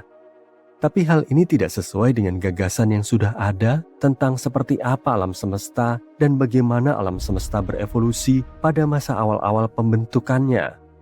Ditambah lagi, hasil pengamatannya tidak cocok dengan pengamatan yang dilakukan teleskop Hubble yang merupakan pendahulu web. Jadi menurut para ilmuwan, seperti apakah galaksi-galaksi awal itu? Jawabannya sederhana, muda dan kecil. Dan memang sebelumnya, sebagian besar galaksi awal alam semesta yang kita temukan hanyalah bayi-bayi ruang angkasa yang berwarna biru dan kecil. Galaksi-galaksi tersebut tampaknya baru saja muncul dari subkosmik purba dan masih membentuk bintang-bintang awal dan struktur-struktur lainnya. Sebagian besar bintang muda sebenarnya berwarna biru. Seiring bertambahnya usia, bintang-bintang itu akan berpendar lebih merah setelah bahan bakarnya habis terbakar dan mengalami pendinginan. Karena itu para astronom belum siap untuk melihat bintang-bintang tua berwarna merah di galaksi-galaksi purba yang ditemukan oleh teleskop Webb. Hal lain yang belum siap mereka temukan adalah galaksi yang lebih masif dari 1 miliar matahari, dan tetap saja hal itu terjadi. Galaksi-galaksi termasif yang ditemukan baru-baru ini tampaknya punya masa 2 atau 4 kali masa Bima Sakti. Dan yang paling mencengangkan adalah galaksi-galaksi tersebut sudah sebesar itu ketika alam semesta baru berusia 3% dari usianya saat ini. Tapi sebelum para astronom mulai menulis ulang teori-teori mereka untuk menjelaskan bagaimana galaksi-galaksi besar bisa terbentuk dengan sangat cepat setelah Big Bang, kita harus memastikan kalau apa yang kita lihat bukanlah fenomena ruang angkasa yang lain. Meskipun demikian, sebagian besar teori alternatif juga membutuhkan konsep yang sama sekali baru. Salah satunya seperti ini. Mungkin bintang-bintang di alam semesta dini memancarkan cahaya dengan cara yang tidak biasa dan eksotis. Dan karena para astronom tidak mengetahuinya, mereka tidak memasukkan kemungkinan ini ke dalam model mereka. Atau pemahaman kita tentang bagaimana bintang terbentuk mungkin tidak bisa diterapkan pada alam semesta dini. Jika salah satu dari teori-teori ini ternyata benar, maka akan menjungkir balikan pemahaman kita tentang pembentukan bintang. Lalu bagaimana kalau kita membahas lebih jauh tentang alat yang membantu para astronom menemukan galaksi-galaksi aneh itu? Teleskop antariksa James Webb adalah peralatan yang sangat menakjubkan, yang 100 kali lebih hebat daripada teleskop antariksa Hubble. Teleskop Hubble telah mengamati tempat-tempat yang jaraknya 13,4 miliar tahun cahaya. Harga teleskop James Webb juga bisa dibilang cukup mahal. Meskipun pada awalnya, biaya pembuatan teleskop ini diperkirakan hanya 1 hingga 3,5 miliar dolar. Namun seluruh proses pengembangannya menghabiskan biaya sekitar 10 miliar dolar. Sebagai perbandingan, NASA menghabiskan biaya 4,7 miliar dolar untuk membangun dan meluncurkan teleskop Hubble dan 1,1 miliar dolar lagi untuk memperbaikinya di orbit.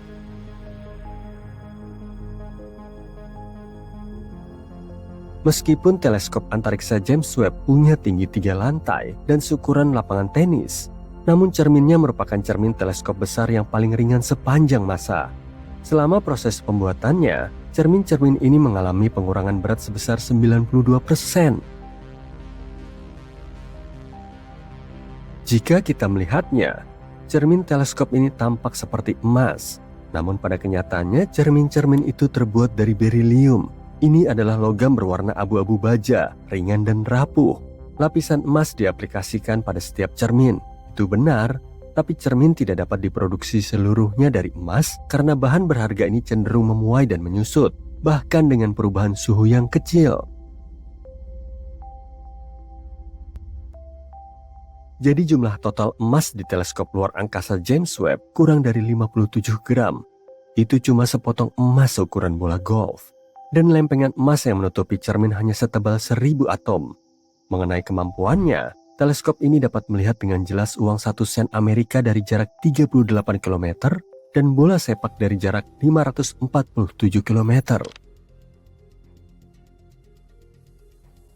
Sisi teleskop James Webb mampu mendinginkan dirinya sendiri dan suhunya tidak naik lebih tinggi dari minus 223 derajat Celcius. Suhu tersebut cukup dingin untuk membuat nitrogen menjadi cair. Perisai matahari 5 lapis yang sangat besar mengelilingi teleskop dan memantulkan cahaya matahari sebanyak mungkin, sehingga teleskop tetap dingin. Teleskop James Webb diyakini bisa mendeteksi air di eksoplanet yang jauh. Sejak lama para astronom telah menemukan planet-planet yang mengorbit bintang-bintang di luar tata surya dengan cara mengamati perubahan kecil pada cahaya bintang. Pergeseran tersebut terjadi ketika planet melintas di depan bintang. Selain itu, kita juga bisa membaca ciri khas unik pada cahaya yang bisa memberitahu kita tentang komposisi kimia planet. Dan tanda yang paling kuat dan paling mudah dibaca terjadi dalam spektrum inframerah. Dan tahukah kamu, James Webb memiliki instrumen inframerah yang canggih. Instrumen-instrumen ini bisa membantu para ilmuwan menemukan planet baru dan bahkan mengidentifikasi keberadaan air di sana. Teleskop ini diluncurkan di dekat Khatulistiwa karena bumi berputar sedikit lebih cepat di titik itu. Hal ini memberi dorongan ekstra pada roket. Ketika teleskop antariksa James Webb kehabisan bahan bakar, teleskop ini akan terus mengorbit matahari tanpa batas waktu. Di sisi lain, meskipun tidak dirancang untuk diservis atau diperbarui, teleskop ini bisa saja diisi ulang bahan bakarnya dengan bantuan robot. Ini akan memperpanjang umurnya. Yang menarik, pada awalnya para astronom yakin kalau menemukan sesuatu yang menarik dengan bantuan James Webb akan memakan waktu lama. Mereka mengira galaksi yang pertama kali ditemukan akan sangat kecil dan redup, sehingga teleskop hanya akan menemukan beberapa kandidat yang jauh. Tapi kenyataannya tidak sesuai rencana. Segera setelah foto-foto pertama dirilis, para ilmuwan mulai menemukan galaksi yang tak terhitung jumlahnya, terang, besar, dan sangat tua. Kompetisi masih berlangsung. Satu demi satu kelompok peneliti menemukan dunia baru yang memecahkan rekor. Seorang astronom bahkan mengatakan bahwa dunia ilmiah sedang panik karena tidak ada yang menduga hasil yang begitu mengesankan. Salah satu tujuan utama teleskop Webb adalah mengamati cahaya dari bintang dan galaksi pertama di alam semesta. Sayangnya, semakin jauh suatu objek, semakin cepat objek tersebut bergerak menjauhi kita. Dan semakin lama cahaya harus bergerak, semakin banyak cahaya yang merambat ke arah spektrum inframerah. Ini disebut pergeseran merah dalam astronomi. Tapi berkat peralatan inframerahnya, James Webb bisa menyingkap dunia yang sebelumnya tak terlihat oleh kita. Jadi berkat teleskop ini kita berhasil melihat galaksi-galaksi yang sangat jauh yang lahir sekitar 13,8 miliar tahun lalu. Artinya, cahaya yang dideteksi teleskop Webb membutuhkan waktu lebih dari 13 miliar tahun untuk sampai ke bumi. Luar biasa bukan? Tapi ada satu galaksi yang menonjol dibanding galaksi-galaksi lainnya. Galaksi ini tampaknya merupakan galaksi tertua yang pernah ditemukan para astronom sejauh ini. Galaksi ini dinamakan GLASS Z13 dan usianya hanya 300 juta tahun setelah Big Bang. Galaksi tertua sebelumnya yang diidentifikasi oleh para ilmuwan adalah galaksi GNZ11 yang ditemukan oleh teleskop Hubble. Galaksi ini terbentuk 400 juta tahun setelah Big Bang. Di sebuah sistem bintang yang sangat jauh, tepatnya 2600 tahun cahaya dari bumi, ada sebuah eksoplanet bernama Kepler 1658b. Planet ini merupakan planet gas raksasa yang mirip dengan Jupiter. Yang membedakannya dengan Jupiter adalah planet malang ini sudah ditakdirkan untuk hancur. Planet ini sedang berputar mengelilingi bintang induknya yang pada akhirnya akan berakhir dengan tabrakan dahsyat. Tapi yang paling menarik, para astronom tidak akan mengetahui fakta ini kalau bukan karena sebuah petunjuk kecil. Petunjuk itu adalah perubahan yang sangat kecil pada orbit planet.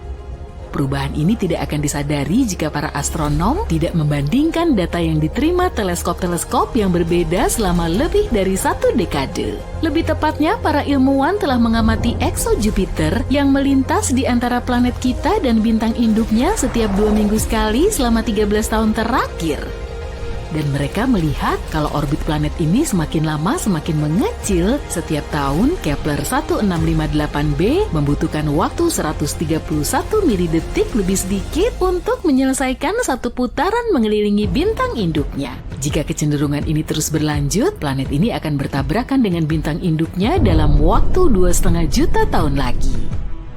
Bahkan sebelum penemuan ini, model komputer memprediksi kalau beberapa planet akan menemui ajalnya dengan menabrak bintang induknya. Tapi inilah pertama kalinya para astronom mendapatkan bukti nyata akan hal itu dengan mengukur perubahan yang nyaris tidak terlihat pada orbit planet. Sekarang mereka tahu dengan pasti apa yang akan terjadi ketika sebuah planet akan menabrak bintang induknya, meskipun kita tidak akan bisa menyaksikannya.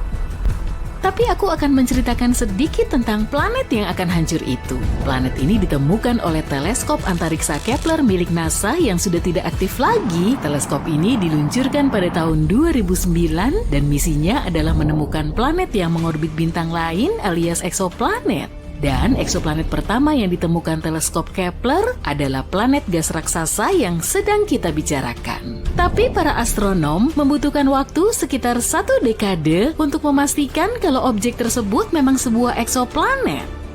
Dunia ini seperti versi Jupiter yang lebih padat. Coba aja ambil 6 materi setara Jupiter, gulung menjadi bola yang lebarnya 1,1 kali lebih besar, dan begitulah ukurannya. Planet ini terkunci pasang surut pada bintang induknya, yang berarti planet ini membuat satu putaran penuh setiap kali menyelesaikan satu putaran mengelilingi bintang. Akibatnya sisi yang sama dari planet gas raksasa ini selalu menghadap ke arah bintang. Ini sama dengan apa yang terjadi pada bulan. Satelit alami kita ini terkunci pasang surut terhadap bumi, itulah sebabnya kita hanya bisa melihat separuh permukaannya. Nah, apa yang membuat ekso Jupiter jatuh ke dalam bintang induknya? Proses yang sama yang mendorong bulan menjauhi bumi. Ketika bulan mengorbit planet atau planet mengorbit bintang, gaya gravitasi keduanya berinteraksi dan saling tarik-menarik. Itulah yang menyebabkan terjadinya pasang surut di bumi. Tarikan ini melepaskan sejumlah energi. Energi ini bisa membuat suatu objek makin cepat atau lambat. Pada kasus pertama, benda angkasa akan bergerak lebih tinggi. Di kasus yang kedua, benda itu akan bergerak lebih rendah. Dan inilah yang terjadi pada raksasa gas, masa bintang induknya 1,5 kali masa matahari. Jadi nggak heran kalau gaya pasang surutnya secara bertahap memperlambat gerakan planet ini, membuatnya jatuh ke dalam. Ini semua terdengar agak tragis, tapi tabrakan yang berpotensi terjadi ini bukanlah hal yang paling aneh yang pernah terjadi di luar angkasa. Yuk kita lihat yang lainnya. Sebagai contoh, Betelgeuse si raksasa merah di rasi bintang Orion mulai meredup pada tahun 2019. Hal ini membingungkan para astronom. Pada saat itu bintang tersebut sudah membesar, dan jika bintang ini menggantikan matahari, permukaan luarnya akan menyebar jauh di luar orbit Jupiter. Kemudian Betelgeuse menjadi lebih redup pada musim gugur 2019. Proses ini terus berlanjut sampai bulan Februari 2020. Perubahannya bisa dilihat dengan mata telanjang. Gak heran daya terang si bintang meredup hingga 2/3-nya. Saat itu para astronom yakin Betelgeuse akan meledak menjadi supernova. Mereka terus mengamati bintang tersebut. Tapi gak disangka bintang itu kembali ke keterangannya yang biasa. Berkat teleskop Hubble, para ilmuwan tahu kalau bintang itu telah melontarkan sebagian materinya, dan ini menghalangi sebagian cahayanya. Bagaimana dengan eksoplanet permen kapas? Ini adalah planet-planet khusus di luar tata surya. Planet-planet ini juga disebut super puff, massa jenisnya rendah sekali, makanya planet-planet tersebut tampak ringan dan mengembang. Tapi meskipun tampak seperti camilan di taman hiburan, planet-planet seperti itu sangatlah besar. Kalau dipikir-pikir, para ilmuwan sering menemukan hal-hal aneh di luar angkasa. Beberapa di antaranya tampak seperti gumpalan kabur, tapi ada satu jenis gumpalan yang tidak tampak seperti benda angkasa lainnya. Lingkaran radio ganjil hanya bisa dilihat dengan teleskop radio. Gumpalan-gumpalan itu bisa jadi merupakan sisa-sisa supernova, tapi ada juga astronom yang berpendapat kalau gumpalan itu merupakan lubang cacing. Lubang cacing adalah terowongan hipotesis antara dua titik yang sangat jauh di ruang angkasa. Misi Juno melihat sesuatu yang aneh di atmosfer bagian atas Jupiter. Fenomena yang tidak biasa itu adalah sprite biru dan elf yang berputar-putar di atas permukaan planet. Ini adalah dua jenis kilatan cahaya terang yang muncul dalam waktu singkat, hanya dalam hitungan milidetik. Keduanya memanjang ke atas dan ke bawah permukaan planet. Di bumi, kilatan semacam itu biasanya terjadi pada ketinggian 96 km di atas badai petir. Planet-planet liar tidak mengitari bintangnya, mungkin karena memang tidak ada benda-benda angkasa yang mengambang bebas ini menjelajah alam semesta dan bisa berada di mana saja. Planet-planet ini juga sulit ditemukan. Planet-planet liar hanya menghasilkan emisi yang lemah, tapi belum lama ini para astronom menemukan planet liar terkecil di Bima Sakti. Ukurannya lebih kecil dari Bumi, tapi sedikit lebih besar dari Mars. Semburan radio cepat adalah semburan gelombang radio yang sangat terang dan menyilaukan. Semburan ini mengandung energi sebanyak yang dihasilkan matahari dalam hitungan hari, tapi hanya berlangsung dalam hitungan milidetik. Sebagian besar semburan radio cepat ini berasal dari tempat yang sangat jauh di luar Bima Sakti. Namun baru-baru ini, para astronom mendeteksi beberapa di antaranya berasal dari galaksi tempat tinggal kita. Dan sumbernya adalah magnetar yang jaraknya 30.000 tahun cahaya dari planet kita. Jika memang ada, pasta nuklir merupakan materi terkuat di alam semesta. Terbentuk dari sisa-sisa bintang yang telah padam, materi ini akan tertekan menjadi materi yang kusut seperti spaghetti. Pasta nuklir bisa hancur, tapi dengan memberikan 10 miliar kali tekanan yang dibutuhkan untuk menghancurkan baja. Belum lama ini, para ilmuwan menemukan bahwa salah satu bintang paling masif baru saja menghilang. Bintang itu berada 75 tahun cahaya dari Bumi. Biasanya jarak itu terlalu jauh bagi para astronom untuk bisa melihat bintang-bintang secara jelas. Kecuali kalau bintang-bintang itu sangat besar, dan bintang yang sedang kita bicarakan ini sangat besar. Bintang ini bersinar 2,5 juta kali lebih terang daripada matahari. Para astronom terakhir kali melihat bintang ini pada tahun 2011. Mereka memutuskan untuk memeriksanya lebih jauh beberapa tahun kemudian, tapi sudah terlambat. Bintang itu sudah lenyap. Bintang-bintang masif seperti itu biasanya meledak dalam supernova yang sangat terang. Tapi para astronom tidak melihat hal seperti itu dalam kasus ini. Ada teori yang mengatakan kalau bintang itu runtuh menjadi lubang hitam tanpa memicu supernova terlebih dahulu. Supernova memang bisa terjadi pada bintang-bintang yang mendekati akhir hidupnya, tapi sangat jarang terjadi. Kita tahu ada lubang hitam dan mungkin juga ada lubang hitam mini, meskipun keberadaannya belum terbukti. Tidak seperti saudara-saudaranya yang masif, lubang hitam mini yang hipotetis bisa jadi sangat kecil, tidak lebih besar dari sebuah atom. Masanya bisa bervariasi, tapi satu lubang hitam mini